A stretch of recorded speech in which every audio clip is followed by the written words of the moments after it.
Hi everyone. We are on our 25th class. I suppose that is we are just beginning to talk in English. We have started already, but still some people are hesitant to talk in English. Only thing you need to make yourself, you need to give your efforts to that. Only when you give your efforts, you'll be able to speak in English. If you feel shy, that if I speak in English, others will think bad of me or something like that. If it goes wrong, then I have to cut a sorry figure, something like that. Don't have to hesitate like that. Okay, whatever you know, you can just talk in English, right? Now, we are on to this particular sentence again here. What is it? The sentence goes like this. Okay. அவள் ஒரு கடிதம் எழுதினாள், அதை மடித்தாள், ஒரு என்வலப்புக்குள்ளே வச்சா அப்படின்றத சொல்லணும். கதை மாதிரின்னு வச்சுக்கோங்களேன். அவள் ஒரு கடிதம் எழுதினாள், ஃபோல்ட் பண்ணினா, மடிச்சதை தான் ஃபோல்டுன்னு சொல்லணும். அண்ட் ஒரு என்வலப்புக்குள்ளே வச்சா அப்படின்ற மாதிரி சொல்லணும். எப்படி சொன்னால், she read a letter, folded it and put it in an envelope. She read a letter, folded it and put it in an envelope. திருப்பி சொல்லாமா? She read a letter, folded it and put it in an envelope. Okay, கண்ணாடி முன்னாடி practice பண்ணி பாருங்க, you'll be getting it right. Then I will come as soon as I can, so don't wait for me. இப்போது ஒருத்தர் சொல்கிறாரு, நான் எவ்வளோ சீக்கிரம் வர முடியுமோ வரேன், ஆனால் எனக்கோசரம் நீங்கள் வெயிட் பண்ணிகிட்டு இருக்காதீங்க. Okay, you just proceed. Okay, நான் அங்கே ஜாயின் பண்ணிக்கிறேன், இல்லைன்னா ஏதோ ஒன்று சொல்கிறார், நான் எவ்வளோ சீக்கிரம் வர முடியுமோ வரேன், பட் எனக்கோசரம் நீங்கள் வெயிட் பண்ணிகிட்டு இருக்காதீங்க அப்படின்ற மாதிரி சொல்கிறார். எப்படி சொல்கிறாருன்னா, I will come as soon as I can. I will come as soon as I can. So don't wait for me. எனக்கோசரம் வெயிட் பண்ணாதீங்க. I will come as soon as I can. So don't wait for me அப்படின்னு சொல்கிறார். அடுத்த point என்னென்னா, அந்த பலசரக்கு கடையில் grocery shop சொல்கிறோம் இல்லையா, அங்கே அவர் என்ன பண்ணுறாரு, சுகர் கேட்குறீங்க. அவர் என்ன பண்ணுறாரு, சுகரை வே பண்ணுறாரு. அப்புறம் முன்னாடிலாம் பேப்பரில் சுற்றி இப்படி போடுவாங்க, அதெல்லாம் ஒரு காலம் இருந்து வச்சுக்கோங்களேன். ரேப், அதாவது சுகரை போட்டுட்டு அதை ரேப் பண்ணிவிட்டு and gave it to the customer அப்படின்ற மாதிரி. சர்க்கரை 2 கிலோ கொடுன்னா, அப்படியா சார் அப்படின்வான். பேப்பர் ஐன்னு சுற்றுவான், ஒரு கூம்பு மாதிரி வரும், சர்க்கரை எடுத்து போடுவான், அப்புறம் அந்த தராசில் வைப்பான், கொஞ்சம் கொஞ்சமாக போட்டுட்டு அப்புறம் அப்படி டைப் பண்ணிவிட்டு திருப்பி கொடுத்துருவான், ஒரு நூல் போட்டு கொடுத்துருவான். இப்போ nowadays it has change place, but still நம்ம அந்த மாதிரி சுச்சுவேஷனில் பேசணும். இன்னும் க்ராசரி ஷாப்லாம் திருப்பி இன்னும் நிறைய இருந்துகிட்ருக்கு அப்படின்ற மாதிரி. சின்ன சின்ன கடைகள்லாம் இன்னும் இருக்குது, நாட்டார் கடை அப்படின்னு சொல்லுவோம் நம்ம, அந்த மாதிரிலாம் இன்னும் இருந்துகிட்ருக்கு அப்படின்ற மாதிரி சொல்ல முடியும். எப்படின்னா, the grocer weighed the sugar, wrapped it up and gave it to the customer. The grocer weighed the sugar, wrapped it up, wrapped it up and gave it to the customer. Grocer weighed the sugar, wrapped it up and gave it to the customer அப்படின்னு சொல்லலாம். ஓகேயா? இப்போது address கேட்குறோம். Address கேட்கும்போது என்ன சொல்கிறாங்கனாக்கா, நீ first அதாவது take the first turn, முதல்ல ஒரு டேர்ன் வரும், அதை take the first turn on the right hand சைடில் ஒரு டேர்ன் பண்ணு. ஓகேயா? கீப் ஸ்ட்ரெயிட், அந்த ரைட் ஹேண்ட் சைடில் திரும்பிட்டு அதே ஸ்ட்ரெயிட்டாக போ, till you come to the railway station railway bridge ஒன்று வரும், அந்த பிரிட்ஜ் மட்டும் வா. Then take next turning on the left, அந்த ரயில்வே பிரிட்ஜுக்கு அடுத்து வரக்கூடிய லெஃப்ட்டில் திரும்பு. இதுதான் நம்ம சொல்லணும். ஓகே, எப்படி சொல்கிறார் பாருங்கள். Take the first turn on the right, take the நீங்கள் இப்படி போயிட்டுருக்கீங்க, ஸ்ட்ரெயிட்டாக போயிட்டுருக்கீங்க, உங்களுக்கு இதான் என்னை பொறுத்த மட்டும் இதான் ரைட் ஹேண்ட் வச்சுக்கோங்களேன்.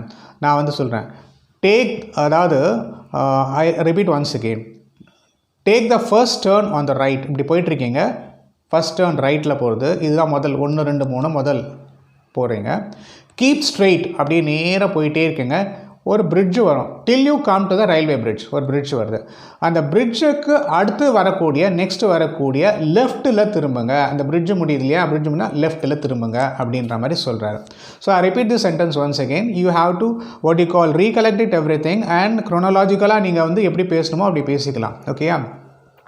Take the first turn on the right, keep straight on till you come to the railway bridge, then take the next turning on the left. Take the next turning on the left. I repeat once again. Take the first turn on the right. ஓகேயா. Keep straight, அப்படியே போய் keep ஸ்ட்ரெயிட்னா நேராக போயிட்டே இருங்கன்னு அர்த்தம். Sita சலோ, okay, நேராக போயிட்டு keep straight on till you come to the railway bridge வர மட்டும் போயிட்டே இருங்க. Then take the next turning, திரும்ப நெக்ஸ்ட் டேர்னிங் ஆன் த லெஃப்ட்டில் போகக்கூடிய டேர்னிங்கில் திரும்புங்க. ஓகே, டேக் லெஃப்ட்னு சொல்லலாம், டேர்னிங்லாம் டேக் லெஃப்ட் அப்படின்னு சொல்லலாம். டேர்னிங்னா திரும்புறதுன்னு சொல்லுவோம், இப்படின்னா திரும்புறது, இந்த சைடில் திரும்புறது அப்படின்ற மாதிரி. Okay, so I just want to say the slide 1ல் திருப்பி ரிப்பீட் பண்ணிடுறேன். She read a letter, folded it and put it in an envelope. I will come as soon as I can, so don't wait for me. I will come as soon as I can, so don't wait for me. The grocer weighed the sugar, wrapped it up and gave it to the customer. Okay, take the first turn on the right, keep straight on till you come to the railway bridge, then take the next turning on the left. Okay, right. See, if you ask me to speak without saying this, I can speak. Okay, I just want to convey what is there in that is what I want to give. நான் உங்களுக்கு கொடுத்துட்ருக்கேன் இல்லையா, அது மாறக்கூடாதுனால நான் பார்த்து சொல்லிட்டுருக்கேன். Right, இப்போது second slide போகிறோம். Second ஸ்லைடில் வந்து காப்லர்ஸ்னு இருக்குது. காப்லர்ஸ்னால் ஆக்சுவலாக வந்து முன்னாடிலாம் வந்து நிறைய பேர் இருந்தாங்க. ஷூவை வந்து தைக்கிறவங்க காப்லர் அப்படின்னு சொல்லுவோம். ஷூ கடைக்கு அப்படி நம்ம ஷூ கடை வேறு, அந்த ஷூ தைக்கிறதுக்குனே தனியாக வந்து ஒரு ஸ்ட்ரீட் மூலையில் இருப்பாங்க, அங்கே காப்லர்னு சொல்லுவோம். ஓகேயா, இப்போ அங்கே ஏதாவது தைக்க கொடுத்துருந்தீங்கன்னா போய் எடுத்துகிட்டு வா அப்படின்னு சொல்லணும். அப்படின்னா எப்படி சொல்கிறது? I went to the cobblers to fetch me shoes but the door was locked. அது ஒரு பெரிய கடை அப்படின்ற மாதிரின்னு வச்சுக்கலாமே, ஒரு ஷூ ஷாப்னே வச்சுக்கலாம். I went to the cobblers to fetch me shoes, but the door was locked, so I could not get them. நான் வந்து எனக்கு ஷூ வாங்கணும்னு சொல்லிட்டு அந்த காப்லர் ஷாப் போனேன். அந்த ஷூ அப்படின்னு ஷூ கடைனே சொல்லலாம், அந்த பழைய டேர்ம்ஸ் போடுறோன்னு வச்சுக்கோங்களேன். I went to the cobblers to fetch me shoes, but the door was locked, so I could not get them. நான் வந்து காப்லரோட பிளேஸ்க்கு போனேன் ஷூஸ் வாங்கிறதுக்கு, to fetch me shoes, but the door was closed, so I could not get them. நான் என்னால் வாங்க முடியல அப்படின்னு சொல்கிறாரு. You should eat more vegetables but keep off potatoes. நீ நிறைய வெஜிடபிள்ஸ் சாப்பிடு, ஓகே, பொட்டேட்டோஸ் அப்படின்றத வந்து கொஞ்சம் குறைச்சிக்கோ அப்படின்ற மாதிரி சொல்கிறார். கொஞ்சம் வயசானவங்க அப்படின்னு வரும்போது பொட்டேட்டோஸ் வந்து சீக்கிரமாக டைஜஸ்ட் ஆகாது அப்படின்றதுனால அதை அவாய்ட் பண்ணுங்கள் அப்படின்னு சொல்லுவாங்க. சின்ன பசங்க சாப்பிட்லாம், தாராளமாக சாப்பிட்லாம். Okay, you should eat more vegetables, it should be off more vegetables, keep off potatoes. Keep ஆஃப்னா பொட்டேட்டோஸ்லேருந்து கொஞ்சம் தள்ளிடு அப்படின்ற மாதிரி அர்த்தம். Okay, you have done it quite well, better than the last time. சி, நீ வந்து கவலையெல்லாம் படாத, போன வாட்டி பண்ணினதோ இந்த வாட்டி ரொம்ப நல்லாவே பண்ணியிருக்க, don't worry, don't have to worry about it அப்படின்னு சொல்கிறாங்க. எப்படி சொல்லலாம்? You have done it quite well, you have done it quite well, better than the last time. You have done it quite well, better than the last time. You have done it quite well, better than the last time. போன வாட்டி பண்ணினதோட இந்த வாட்டி நல்லா பண்ணியிருக்க அப்படின்ற மாதிரி சொல்லணும்னு நினைக்கிறீங்க. You have done it quite well, better than the last time அப்படின்னு சொல்லலாம். This is the last I think அப்படின்ற மாதிரி. பேஷண்ட் வந்துகிட்டே இருக்காங்க, டாக்டர் பார்த்துக்கிட்டே இருக்காரு. இப்போ கடைசியில் கேட்குறாரு, I think this is the last patient I think அப்படின்னு சொல்லிட்டு கீழே பின்னா உள்ளே இருக்கிற வெளியில் உட்காந்துட்டு இருக்காரு இல்லையா, அவங்கள ஒரு சின்ன சீட் போட்டு உட்காந்துட்ருப்பாங்க, சின்ன பொண்ணோ பையனோ உட்காந்துட்ருப்பாங்க, ஒவ்வொரு பேஷண்ட்டாக உள்ளே அலோவ் பண்ணிகிட்ருப்பாங்க. அப்போ டாக்டர் ஃபோன் பண்ணி கேட்குறாரு, I think this is the last patient I think அப்படின்னு சொல்லி கேட்குறாரு. எஸ் அப்படின்னு சொல்லலாம். இது வந்து சுச்சுவேஷன் நம்மளே இமேஜின் பண்ணுறது தான் இது. Okay, so this is the last I think அப்படின்னு சொல்கிறாரு. So this slide goes like this. I went to the cobblers to fetch me shoes but the door was locked, so I could not get them. I went to cobblers to fetch me shoes. The door was locked, so I came back. I could not get them, or I came back அப்படின்னு சொல்லலாம். I could not get them, எனக்கு வாங்க முடியல அப்படின்ற மாதிரி. You should eat more vegetables and keep off potatoes. நீ வந்து நிறைய வெஜிடபிள்ஸ் சாப்பிடணும், காய்கறிகள் சாப்பிடணும். பொட்டேட்டோன்றது கிழங்கு வகை அப்படின்னால அது கொஞ்சம் தள்ளிடு, அவாய்ட் பண்ணு அப்படின்ற மாதிரி. You have done it quite well, better than the last time. நீ போன வாட்டி பண்ணினதும் இந்த வாட்டி நல்லா பண்ணியிருக்க அப்படின்ற மாதிரி.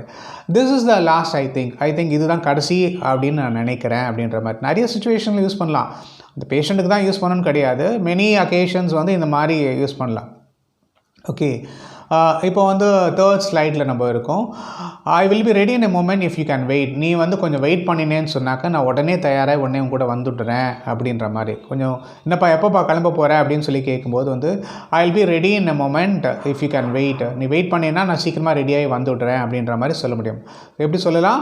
ஐ will be ready in a moment if you can wait. நீ வெயிட் பண்ண முடிஞ்சதுன்னா நான் சீக்கிரமாக ரெடி ஆகிடுவேன். நீ வெயிட் பண்ணல போனேன்னு சொன்னால் நான் மூலமாக கிளம்பி வரேன் அப்படின்ற மாதிரி சொல்லுவேன்.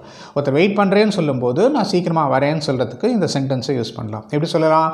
ஐ will be ready in a moment if you can come அப்படி இஃப் யூ கேன் வெயிட் அப்படின்னு சொல்ல முடியும். ஓகே, அவங்களுக்கு இது வரைக்கும் இதை பற்றி ஒரு விஷயமும் தெரியாது. அவங்களுக்கு இது வரைக்கும் இதை பற்றி ஒரு விஷயமும் தெரியாது அப்படின்னு சொல்லணும்னா they knew nothing about this till now. they knew nothing about, நியூனா தெரியும் அப்படின்ற மாதிரி, they knew nothing, அவங்களுக்கு ஒன்றும் தெரியாது. about this, இதை பற்றி தெரியாது, இது வரைக்கும் தெரியாது. they knew nothing about this till now. இது வரைக்கும் அவங்களுக்கு இதை பற்றி ஒன்றுமே தெரியாது அப்படின்னு சொல்லணும்னா you can say this. Okay, அப்புறம் வந்து அக்டோபர் மாதத்தில் நவம்பர் மாதத்துலாம் ஜென்ரலாக வந்து ரொம்ப ஹெவியாக மழை பெய்யும் அப்படின்னு சொல்லணும். நிறைய மழை பெய்யுது அப்படின்ற மாதிரி சொல்லணும். எப்படி சொல்லலாம்? It rains a lot in October generally or usually. It rains a lot in October usually or generally. It rains a lot in October generally அப்படின்னு சொல்ல முடியும். ஓகே, அப்போது சாதாரணமாக வீட்டில் இருக்கிறவங்களாம் பசங்களெல்லாம் சொல்லுவாங்க, எப்போதுமே வந்துட்டு மார்னிங் ப்ரஷ் பண்ணுறோமோ இல்லையோ நைட் வந்து கண்டிப்பாக ப்ரஷ் பண்ணியே ஆகணும்னு சொல்லுவாங்க. அது வந்து தட் இஸ் மேண்டட்ரி. பிகாஸ் நம்ம டே டைம் ஃபுல்லாக சாப்பிடக்கூடிய இதிலலாம் ஃபுட் பார்ட்டிகல்ஸ்லாம் அங்கங்கே மாட்டிகிட்டு இருக்கும். அதோடு நம்ம நைட்டு தூங்க போகணுன்னாக்கா அந்த ஜெர்ம்ஸோட ஃபார்மேஷன் இருக்கும். அதனால் என்ன சொல்லுவாங்க, நீங்கள் டெஃபினட்டாக நைட்டு வந்து தூங்க போகிறதுக்கு முன்னாடி ப்ரஷ் பண்ணுங்கள் அப்படின்ற மாதிரி சொல்லுவாங்க. ஸோ அது வந்து நார்மலாக நான் சாப்பிட்டதுக்கப்புறம் எப்போதுமே ப்ரஷ் பண்ணுவேன்னு சொல்லி சில பேர் சொல்லுவாங்க. எப்போ சாப்பிட்டாலுமே ஒரு வாட்டி ப்ரஷ் பண்ணிடுறேன் ஃபுட் பார்ட்டிகல்ஸ்லாம் இல்லாமல் இருக்கிறதுக்கு அப்படின்ற மாதிரி. அது எப்படி சொல்லலாம்? I always brush my teeth after eating. I always brush my teeth after eating. I always brush my teeth after eating. I always brush my teeth after eating. Yeah. I always brush my teeth after eating. I always brush my teeth in the night without fail. நைட்டில் வந்து before I go to bed definitely I will be brushing my teeth அப்படின்னு சொல்லலாம். Okay.